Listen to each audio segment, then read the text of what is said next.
Hello everybody, and welcome to another episode of D. Gausser's Fire Mage Chats. My name is D. Gausser, still of no relation to the well-known former U.S. #1 Fire Mage on Mal'Ganis. Today's guest comes from us during a pivotal moment on their campaign trail. Thank you, Shwash, for joining us on Fire Mage Chats. Thanks for having me, D. And I'll just say this, you are the #1 NA Fire Mage on Mal'Ganis in my book. That is, of course, not factually accurate, but speaking of facts, I wonder if we might be able to address an obvious one right off the bat. You've chosen to use your visage instead of show off the scales today. What's that about? Absolutely, and thank you for noticing. I hope people don't read too much into it. I'm very proud of my Drakthir roots. We aren't dragons, we're mortals, just like anyone else. So the visage has nothing to do with the recent cultural discussion around dragons and if they could be trusted? Absolutely not, and thank you for that distinction. As I've said, we Drakthir aren't dragons like Deathwing or Drogon from Game of Thrones.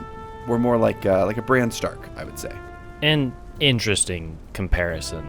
I don't want to beat around the bush here. Your campaign's in a bit of a spiral, wouldn't you say?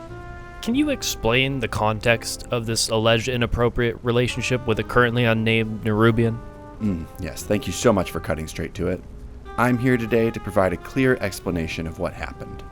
It's true, I was at one point in an inappropriate relationship with a Nerubian. How do you expect voters to respond to this? Now, context is important here. I myself was frozen in stasis by Malagos at the age of 17, you see.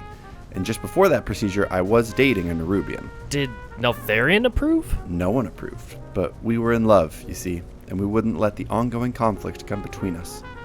I was caught in her web, and she was under my wing. Young lovers, huh? And then what happened? Well, the Oathbinder was destroyed, and Daddy Nelth worried that we'd all go crazy.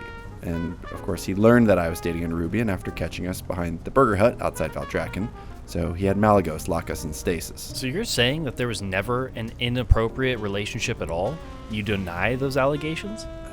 You see, when I woke up from the stasis with my brethren around me, we were all a bit confused. No one was quite sure what had happened. I thought only a bit of time had passed, like a short timeout for being bad.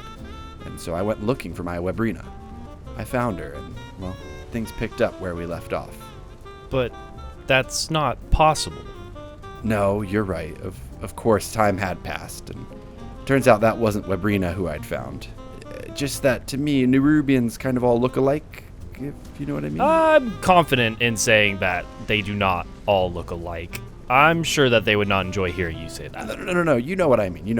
All the web babes, they all kind of... Web babe is a highly offensive and archaic expression, don't you think? Web spinner, whatever. Okay, So you're admitting that not only was the relationship inappropriate, what you're not but getting you were in fact 20,000 years her senior. Okay, yes, but... that is far worse than the initial report from Warlocks for Whisper alleged, you realize. I'm sorry, shouldn't we cut to a commercial for, dragon scale cream right now?